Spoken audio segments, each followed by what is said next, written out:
müəllif rahimehullah buyurur ki, qədərlə əlaqəli məsələləri keçir.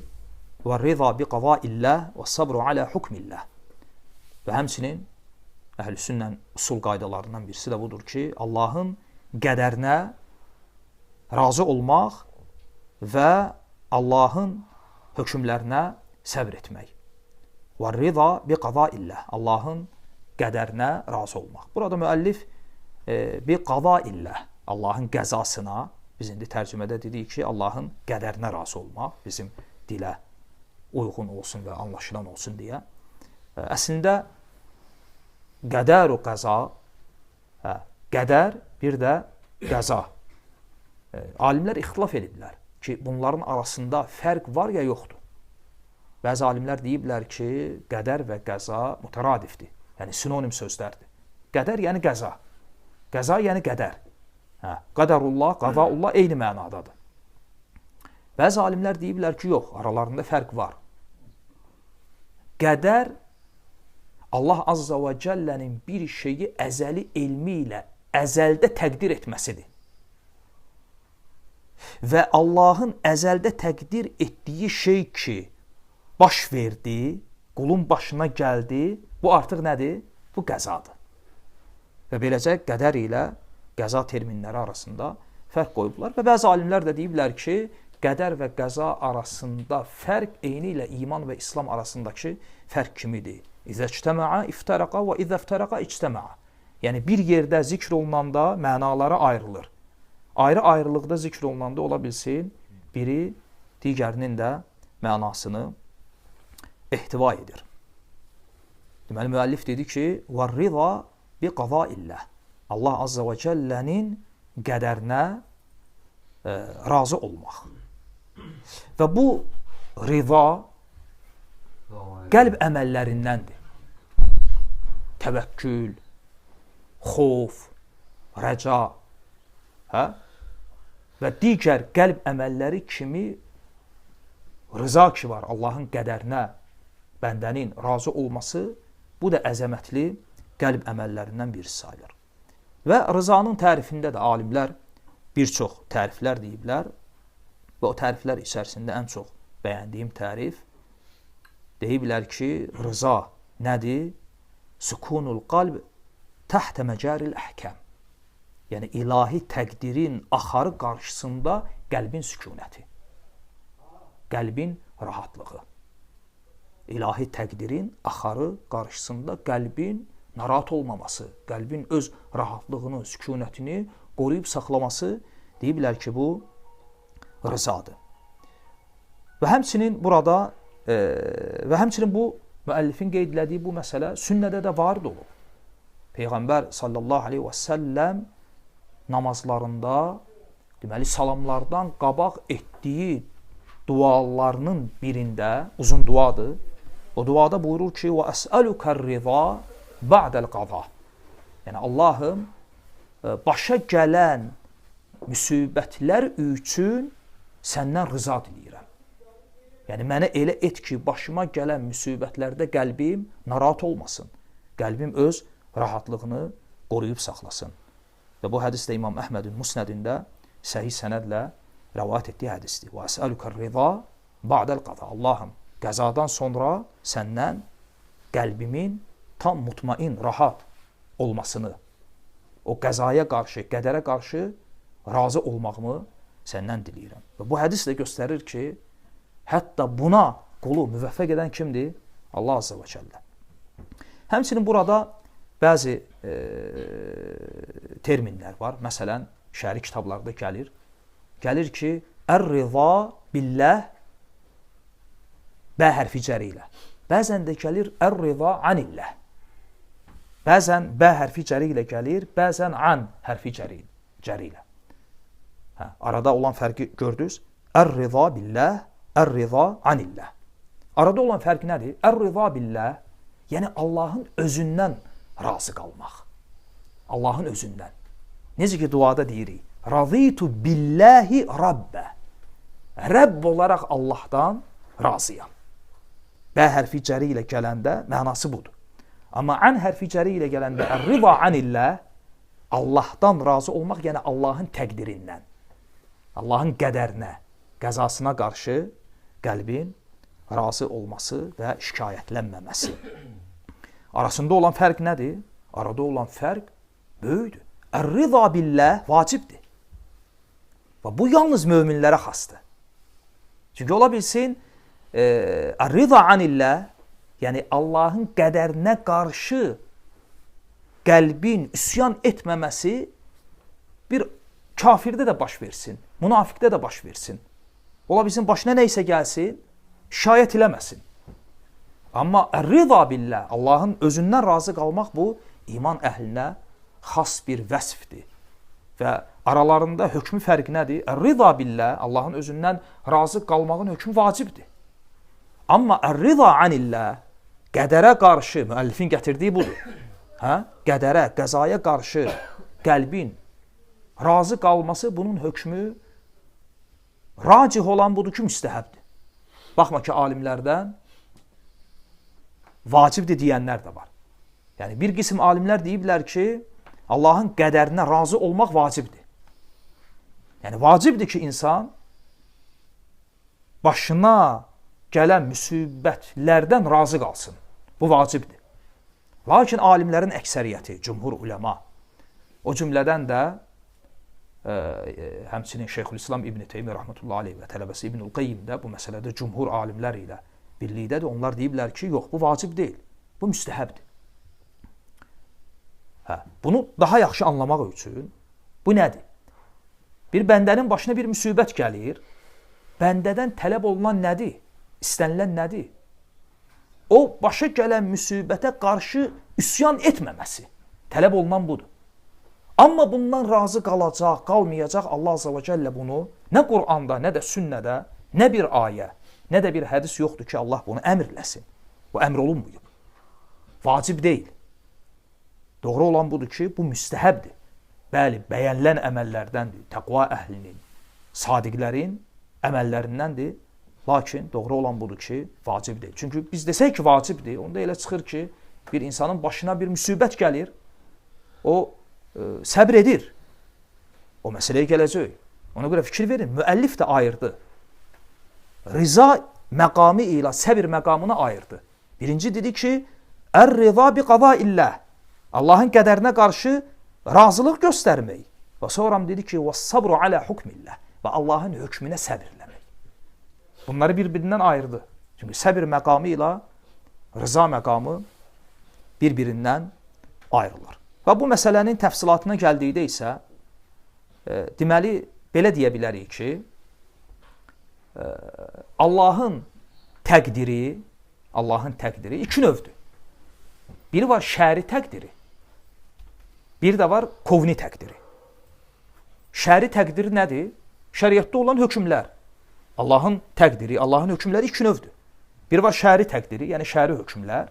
Bir var kovni təqdiri, yəni bizim qədər dediyimiz.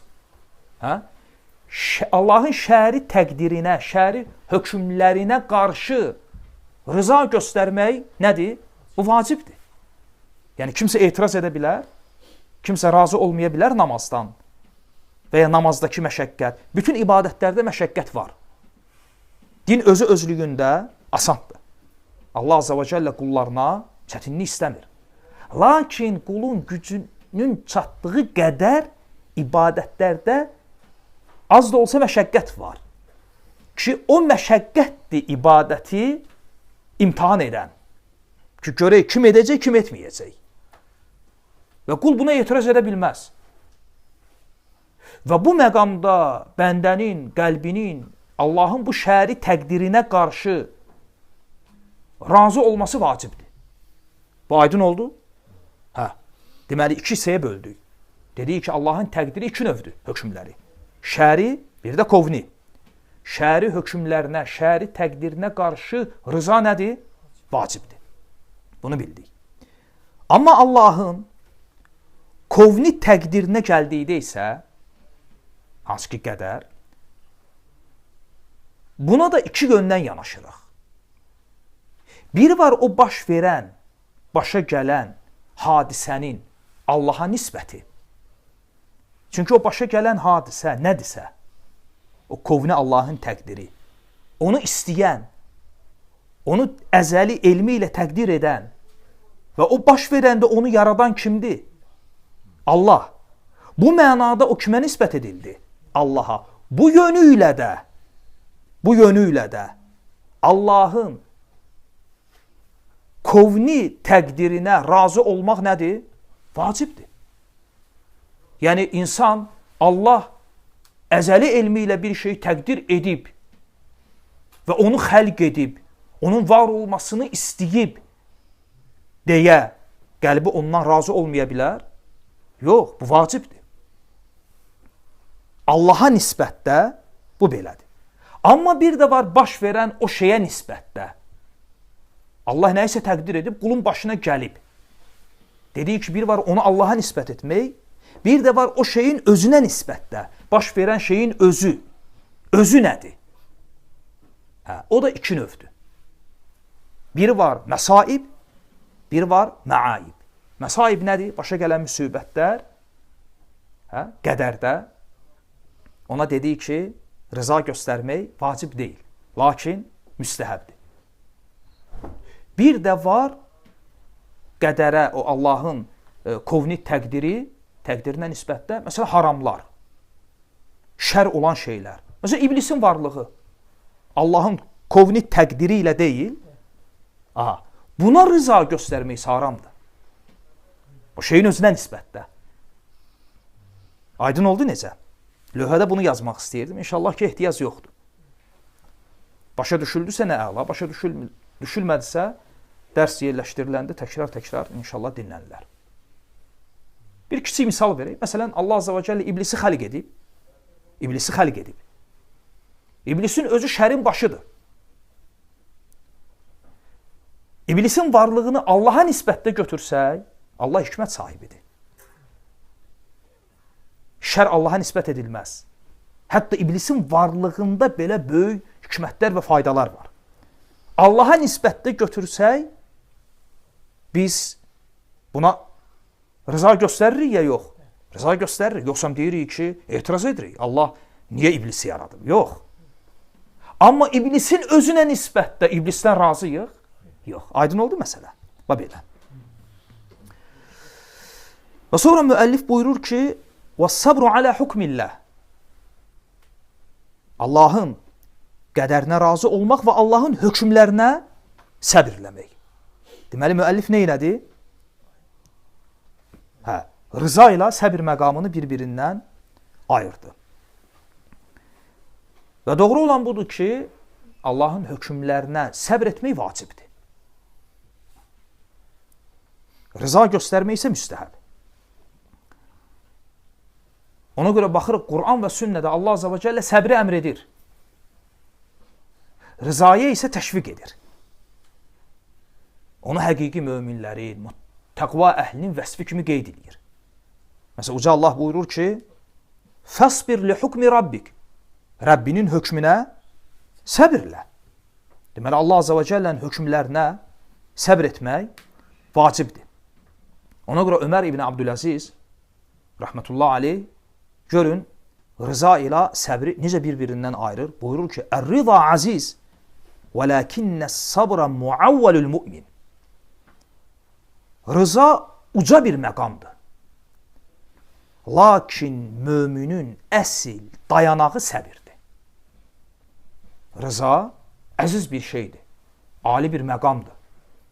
Lakin müminin dayanağı, dayandığı, söykəndiyi yer hansıdır? Səbirdir. Ən az vacib olan budur. Deməli, buradan yola çıxaraq deyirik ki, insanın başına gələn müsibətlərdə insanların halı 4 növdür. Birinci, təsaxxud. Yəni, başa gələn müsibətə insanın isyan eləməsi. İsyan eləməsi. Bu nədir? Bu haramdır. İkincisi, bundan yuxarı olan, tələb olunan məqam səbir məqamıdır. İnsanın başına müsibət gəlir, nə edir? Səbr edir.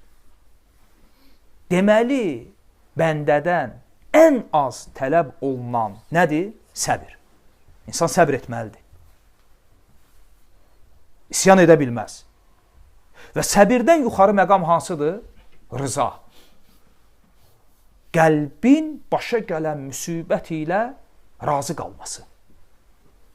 İnsan var, mömin var, başına müsibət gəlir, səbr edir, dözür. Amma qəlb razı deyil. Ola bilər, ola bilər. Amma bir də var, möminin başına müsibət gəlir, səbr edir və qəlbi razıdır. Öz halından razıdır. Bu üçüncü məqam, rıza məqamı və rıza məqamından da yuxarı olan şükür məqamı. İnsanın başına müsibət gəlir, səbr edir, qəlbi razıdır, nəinki razıdır, hətta şükür edir. Bu şükür məqamı bu yönü ilə rıza məqamından da daha üstündür. Və həmçinin səbir nədir? Səbrin də alimlər bir çox tərifini veriblər. O təriflərdən birisi habsun nəfs anil cəza və habsul lisan anil şəkva və habsul cəvarih an fi'li muharram. Yəni nəfsi sızlamaqdan tutmaq, dili şikayətdən qorumaq və bir də əzaları haram olan əməllərdən saxlamaq. Ona görə alimlər deyiblər ki, səbir üç növdür. Səbir üç növdür. Biri var Allah Azza və Cəllənin əmr etdiklərinə qarşı səbr etmək. İnsan namaz qılır, səbr edir. Oruç tutur, səbr edir. Cihada çıxır, səbr edir. Malının zəkatını verəcək, səbr edir. Çünki nəfsə bir qaşıntı gəlir axı. Ona da səbr edir. Deməli, əmirlərə qarşı səbir. Səbrin ikinci növü qadağanlara, haramlara qarşı olan səbir. İnsan qeybət eləmir, səbr edir. Nəsə bir sıxıntıya düşür, harama girmir. Oğurluq eləmir. Sələmə pul almır, səbr edir. Nəmmamlığa qarşı səbr edir. Pis zəng gəlir, səbr edir, özünü saxlayır. Harama əl uzatmır, əlini, dilini qoruyur, gözünü və s. Deməli, haramlara qarşı səbir və üçüncü də öz həyatında Allahın əzəli elmi ilə onun üçün təqdir etdiyi və başına gələn müsibətlərə səbirləməsi.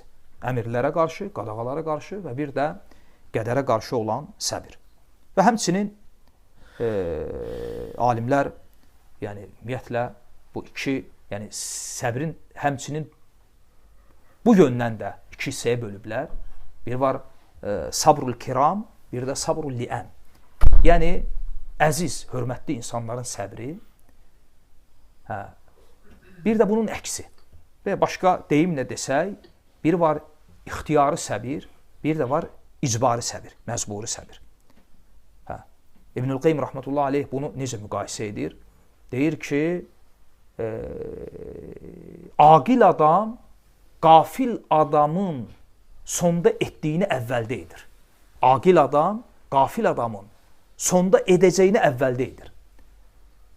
Çünki başa gələn müsibətlər elədir ki, hətta alimlərdən biri deyir ki, insan həyatında yeganə şey, başa gələn müsibətlərdir ki, baxın dünyada insan özündən tut, yerə atdığı toxumacan, hər şey dünyada necə başlayır? Kiçik. Və sonra get-gedə böyüyür. Bundan istisna olan müsibətlərdir. Müsibət başa gələndə ilk anda böyük gəlir, get-gedə balacalaşır, kiçilir və yox olur, undulur, gedir. Ona görə bugün o müsibəti sızlayan bir ildən sonra sızlamır. 2 ildən sonra ümumiyyətlə yadından çıxır. Məsələn, anası, atası, övladı vəfat edəndə üzünə döyən, başını yonan, ağı deyən, görürsən ki, 6 aydan sonra hər şey undulub. 6 aydan sonra səbirlədi, eləmədi. Elədi. Lakin bu səbir, məcburi səbir oldu, ixtiyarı olmadı. Ona görə İbn-i Qeym rahmetullah aleyh deyir ki, qafil adamın sonda etdiyini aqil adam əvvəldə edir. Ona görə Peyğəmbər sallallahu aleyhi və səlləm buyurur ki, İnnəməs sabru fis-sadmətil ulə. Həqiqi səbir müsibətin başa gəldiyi ilk andadır. Həqiqi səbir budur. Sonra müəllif rahmehullah buyurur ki, "Vəl-imanu bima qalallahu azza və cəll." Allah azza və cəllənin dediklərinə, istər qədər barədə, istər qeyblə əlaqəli bizə xəbər verdiyi şeylərə iman etmək. Çünki bəzi şeylər var Quran və sünnədə, o şeyləri insanın bəzi hallarda qəbul etməsi çətin olur və ya ona ağır olur. Və bu təbii haldır. Hətta sahabələrdə olub, hətta tabiinlərdə olub, xüsusən də qədər ilə əlaqəli məsələlər. Ona görə burada müəllif məhz bunu qeyd elədi ki, həmçinin əhl-i sünnənin etiqad əsaslarından birisi budur ki, insan fərq qoymadan Allah Azza və Cəllənin dediyi və bizə xəbər verdiyi hər bir şeyə iman etməsi. Vəl-imanu bi əqdarillahi kullihə, xayrihə və şərrihə, və hulvihə və murrihə. Həmçinin Allah Azza və Cəllənin təqdir etdiyi hər şeyə, qədərə bütövlüklə iman etmək. Ayırmadan. Həm onun xeyrinə, həm şərinə, həm onun şirinə, həm də onun acısına. Qad alimallahu məl ibadu amilun və ilə məhum sairun. Allah Azza və Cəllə əzəldən, əzəli elmi ilə qullarının nə edəcəklərini və sonlarının aqibətlərinin nə olacağını bilirdi. Lə yaxrucuna min ilmillah. Və onların heç biri Allahın elmindən kənara çıxmazlar. Və la yekunu fil aradin və la fis semavat illə mə alimallah azza və cəl. Və göylərdə və yerdə elə bir şey yoxdur ki, var ola və Allah onu bilməyə. Allah azza və cəllənin elmindən kənar varlıq aləmində heç bir şey yoxdur. Nə varsa hər şey Allah azza və cəllənin əzəli elmi içərisindədir. Necə ki, Allah azza və cəllə buyurur ki, ya'lamu ma yalicu fil ard və ma yaxrucu minha və ma yanzilu minəs səma və ma ya'rucu fiha. Yerə girəni, yerdən çıxanı, göyə qalxanı və göydən enəni Allah bilir. Vəsi'a kullə şeyin ilmə. Və Allah hər bir şeyi öz elmi ilə əhatə edib. Və indəhu məfatihul qeyb la ya'lamuha illəhu. Və qeybin açarları Allahın yanındadır və onu Allahdan başqa heç kəs bilməz. Bu da bilirsiniz ki, qədər ilə əlaqəli, o qədərin əsas 4 mərtəbəsi və qədərin 4 rukunu ki var, onun birincisidir. Yəni qədərə iman nə ilə tamamlanır? İnsan, müsəlman etiqad edir ki, Allah Azza və Cəllə var olmuş, var olacaq hər şeyi, hər bir xırdalığına, cüz'iyyətinə cən, əzəli elmi ilə bilirdi. Və sonra onu lövh-ü məhfuzda, qorunmuş kitabda yazdı və sonra baş verən şeylər, nə baş verirsə, hamısı Allahın istəyi ilə olur. Bir də dördüncü, Allahın onu yaratmasıyla. Deməli, bu qədərin 4 rukununun birincisi nə idi? Allahın əzəli elminə iman etmək və müəllifin də qeyd etdiyi budur. Ki, Allah Azza və Cəllə var olacaq hər şey və hər kəsin aqibətini əzəli elmi ilə bilirdi. Və la yaxrucuna min ilmillah. Və heç bir şey Allahın elmindən kənarda qalmaz. Və sonra müəllif buyurur ki, və ta'lamu enne ma asabaka lam yakun liyukhti'ak və ma axta'aka lam yakun liyusibak. Yəni başına gələcək şeylər səndən yan keçməz. Bunu bil. Bil ki, sənin başına gələcək şey, o başına gələcəksə, Allah onu sənə təqdir edibsə, o səndən yan keçəsi deyil. Və səndən yan keçəsi şeylər də bil ki, sənin başına gələn deyil. Və müəllifin gətirdiyi bu qayda əslində məşhur hədisdən bir iqtibasdır. Hədisdən götürülmüş bir kəlamdır ki, buna iqtibas deyilir. Və həmin hədis məşhur hədisdir. Abu Davudun, İbn Məcənin və qeyrilərinin səhih sənədlə rəvat etdikləri hədisdə. Deməli, tabiinlərdən birisi İbn-i Deyləmi, rəhmətullah aleyh, deyir ki, vəqa'a fi nəfsi şeyun min hədəl qadər. Deyir, bir gün qədər barədə mənim qəlbimə bir şübhə düşdü. Və xəşiytu ən yufsidə aleyyə dini və əmri. Və qorxdum ki, o qəlbimə qədər barədə düşən o şübhə mənim həm dünyamı, həm dinimi məhv edə. Və ona görə gəldim sahabələrdən Ubey ibn Ka'b radiyallahu anhunun yanına. Və dedim ki, ya Əbəl Munzir, Əbul Munzir, Ubey ibn Ka'bın kunyəsi idi, Munzirin atası. Dedim ki, ey Munzirin atası, mənim qəlbimə qədər barədə bir şübhə düşüb. Fəxəşiytu alə din və əmri. Mən öz halıma və öz dinimə görə qorxuram.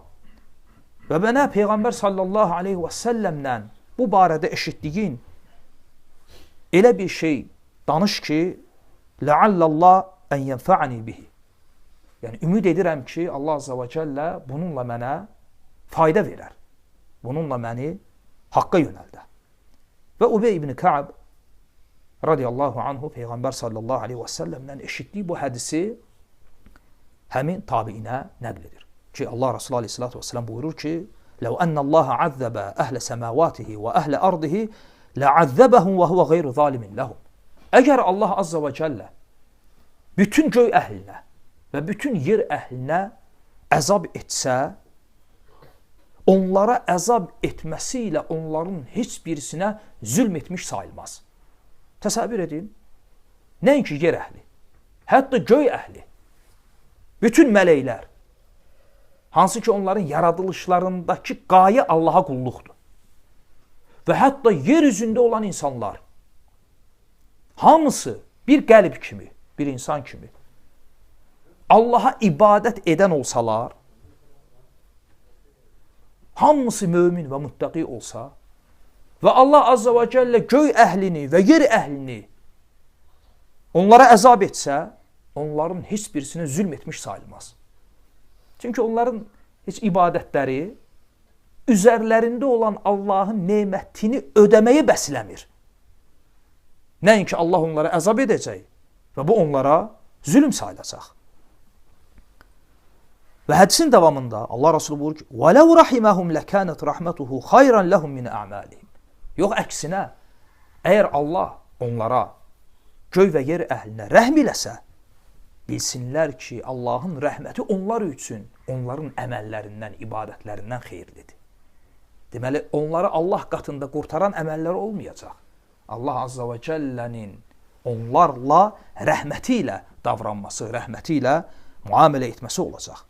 وَلَوْ كَانَ لَكَ مِثْلُ جَبَلِ أُحُدٍ ذَهَبًا تُنْفِقُهُ فِي سَبِيلِ اللّٰهِ. Və əgər sənin Uhud dağı qədər qızılın ola və onu Allahın yolunda infaq edəsən, مَا قُبِلَ مِنْكَ حَتَّى تُؤْمِنَ بِالْقَدَرِ. Və qədərə iman etmədikcə o səndən qəbul olunmayacaq. فَتَعْلَمْ. Şahid yeri budur. Və bil ki, أَنَّمَا أَصَابَكَ لَمْ يَكُنْ لِيُخْطِئَكَ وَأَنَّ مَا أَخْطَأَكَ لَمْ يَكُنْ لِيُصِيبَكَ. Və bil ki, sənin başına gələsi bir şey səndən yan keçməyəcək. Və səndən yan keçəsi bir şey də sənin başına gəlməyəcək. وَأَنَّكَ إِمِّتَّ عَلَى غَيْرِ هَذَا دَخَلْتَ النَّارِ. Və bil ki, bu əqidədən başqa bir əqidə üzərə ölsən, sən əbədi cəhənnəm oduna düşəcəksən. Və Ubey ibn Ka'b bu tabiinə, çünki şübhə ilə gəlib axı. Bunu deyəndən sonra deyir ki, istəyirsən, ged Abdullah ibn Məsudun yanına, qardaşım Abdullahın yanına və bu məsələni ona ərz elə. Və bu da gedir. Gedir Abdullah ibn Məsudun yanına və tabiin deyir ki, Abdullah ibn Məsud radiyallahu anhu bu məsələ ilə əlaqəli eyni ilə Ubeyin dediyini dedi. Və mənə dedi ki, istəyirsən, ged Huzeyfənin yanına. İbn Məsud da göndərir Huzeyfəni və gedir. Deyir ki, Huzeyfə də onların ikisindən fərqli bir şey demədi. Və sonra Huzeyfə deyir ki, istəyirsən ged Zeyd ibn Səbitin yanına. Və ən axırda getdiyi sahabə Zeyd ibn Səbit olur. Və bilirsiniz Zeyd ibn Səbit radiyallahu anhu bu tabiinə Peyğəmbərdən eşitdiyi hansı hədisi nəql edir? Eyni ilə Ubey ibn Ka'b radiyallahu anhunun ona nəql etdiyi hədisi. Kəlmə bə kəlmə. 4 sahabənin yanına gedir. Ubey ibn Məsud, Huzeyfə və Zeyd ibn Səbit və hər 4 sahabədən də eyni cavab alır. Və bu hədisdə müəllifin gətirdiyi bu qaydada ümumiyyətlə qədərə imanda olan faydalardan birisi nədir? Ən böyük fayda budur. Hansı ki Allah azza və cəllə onu Quranda Hədid surəsində zikr edib. Fikir verin ayəyə, 2 ayədir. Deməli, birinci Allah azza və cəllə qədəri qeyd edir və buyurur ki, Mə əsabə min musibətin fil ardı və la fi anfusikum illə fi kitabin min qablə ən nəbra'əhə.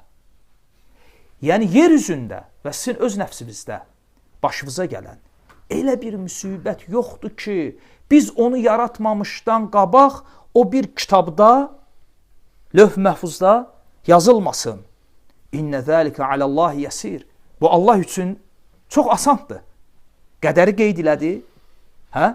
Nə üçün qeyd elədi? Gətirir. Likeylə, li tə'lildir. Səbəbi zikr edir. Likeylə tə'səv alə mə fətəkum və lə təfrəhu bimə ətəkum. Bu, ona görədir ki, əlinizdən çıxana çox üzülməyəsiz və sizə verilənlərə görə də çox sevinməyəsiz. Biləsiz ki, gələn acısı ilə, şirini ilə, xeyri ilə, şərri ilə başa gələn nə varsa, hər şey Allah Azza və Cəllənin təqdiri ilədir. Ona görə qədərə iman edən bir kəsin qəlbi daima rahatlıqda olur. Qəlb rahatlığının səbəblərindən birisi də budur. Ona görə qəlbdə olan itminən ki var, qəlb rahatlığı, ona təşviq edən, ona aparan, ona səbəb olan ən böyük amillərdən birisi budur. İnsanın yəqinən qədərə iman etməsi. Ona görə Allah Azza və Cəllə buyurur ki, bu ona görədir ki, əlinizdən çıxanlara çox üzülməyəsiz. Və bu ona görədir ki, sizə verilənlərə, sizə əta edilənlərə də çox sevinməyəsiz. Hətta bu ayənin özündə belə Allah Azza və Cəllə əldən çıxanı qulun özünə nisbət elədi. Deyildi ki, əlinizdən çıxanlar. Amma demədi ki, qazandıqlarınıza görə. Mə ətəkum. Sizə verilənlərə görə də çox sevinməyəsiz. Xeyri isə Allah Azza və Cəllə özünə nisbət elədi. Və bu mövzularla əlaqəli və sonda müəllif rahimehullah buyurur ki, və lə xaliqə məallah. Və bilin ki, Allahla yanaşı xaliq yoxdur. Sizcə müəllif bunu niyə qeyd elədi? Biz dedik axı, qədərin 4 rukunundan, 4 mərtəbəsindən biri, sonuncusu hansıdır? Etiqad etmək ki, var olan hər şeyi, hətta insanın əməllərini yaradan kimdir? Allah. Mu'təzilə və onların mislində olan bidət əhli buna müxalif olublar. Onlar deyiblər ki, insan özü öz əməlinin xaliqidir. Onda elə çıxır ki, bu varlıq aləmində Allahdan başqa xaliqlər var. Ona görə müəllif bu mövzunu, qədər mövzusunu bu yerdə bu kəlmə ilə qutarır, bu qayda ilə ki, lə xaliqa ma'allah. Allah ilə birlikdə xaliq yoxdur. İnsanı və onun əməllərini yaradan da Allah Azza və Cəllədir. Uca Allah buyurur ki, Allahu xaliqu kulli şey. Allah hər bir şeyin yaradanıdır. Və hər bir şey, kulli şey deyəndə insanın əməli ora girir, girmir. İnsanın əməli ora daxildir ya yox, daxildir. Və həmçinin Uca Allah buyurur ki, Vallahu xalaqakum və mə ta'malun. Sizi və sizin əməllərinizi yaradan Allahdır. Və həmçinin buna oxşar bir hədisdə Peyğəmbər sallallahu aleyhi və səlləm buyurur ki, Xalaqallahu kullə sani'in və sənəati. Hər bir sənətkarı və onun sənətini, yəni hər bir edəni və etdiyini, iş görəni və gördüyü işi yaradan kimdir? Allah Azza və Cəllə. Və hətta bayaqları oxuduğumuz ayədə görün Allah Azza və Cəllə nə buyurdu? Yer üzündə və öz nəfslərinizdə başınıza gələn elə bir müsibət yoxdur ki, illə fi kitabin min qablə ən nəbra'əhə. Biz onu yaratmamışdan öncə onu kitabda yazmayaq. Biz onu nə etməmişdən öncə? Yaratmamışdan öncə. Deməli, insanın feillərini, onun başına gələn hər bir şeyin xaliqi kimdir? Allah Azza və Cəllə. Hətta İmam Buxar rahmetullah aleyhin bu barədə bir kitabı var, müstəqil kitabı. Xalqu əf'alil ibad. Qulların əməllərinin məxluq olması. Və orada İbn Abbasdan bir rəvayət gətirir ki, İbn Abbas deyərdi ki, hər bir şey Allahın qədəri ilə, Allahın təqdiri ilə, Allahın yaratması ilədir. Hətta sənin öz əlivi yanaqva qoymağın belə. Və bugün bu dərsdə götürdüyümüz məsələlər ki var, İmam Barbahar rahmetullah aleyh kitabın bu yerinə, bu hissəsinə yerləşdirib. Və bugün bu dərsdə götürdüyümüz bu məsələlər əslində İmam Əhməd rahmetullah aleyhin özündən rəvayət olunub. Deməli, İmam Əhməd rahiməhullah buyurur ki, Əs-sünnətulləti tuvfiyə aleyhə Rasulullah. Peyğəmbər sallallahu aleyhi və səlləmin üzərində vəfat etdiyi, yəni vəfat edərkən bizə, ümmətinə qoyub getdiyi sünnəti bax bu şeylərdir. Və İmam Əhməd o şeyləri sadalayanda buyurur ki, əvvəluhə ər-rida bi qavaillah. Onların birincisi Allahın qədərinə razı olmaq, fikir verin, müəllifin qeyd etdiyi şeylərdir. Və təslim li əmrillah, Allahın əmrinə təslim olmaq. Və sabru təhtə hukmihi, Allahın hökmü altında, Allahın hökmünə səbr etmək. Allahın əmr etdiklərini götürüb qadağan etdiyi şeylərdən çəkinmək. Və ixlasul əməli lillah, əməli Allah üçün etmək. Vəl imanu bil qədər xayrihi və şərrihi, və qədərin xeyrinə və şərrinə iman etmək. İmam Əhmədin əshabından bəziləri bu əsasları İmam Əhməddən əqidənin əsasları kimi nəql ediblər və görünən budur ki, məhz bu şeyləri İmam Barbahar rahmetullah aleyh kitabın bu yerində qeyd edib. Yəni İmam Əhməddən əxs etdiyi, götürdüyüdür. Çünki İmam Barbahar rahmetullah aleyh özü də İmam Əhmədin məzhəbində olan, onun məktəbi usulü üzərində yetişən alimlərdən olub. Doğrusunu Allah bilir. Dua edirəm Allah azza və cəllə iştifayda götürən qullarından etsin. Barakallahu fikum və sallallahu ala Muhammed və ala alihi və sahbihi və səlləm.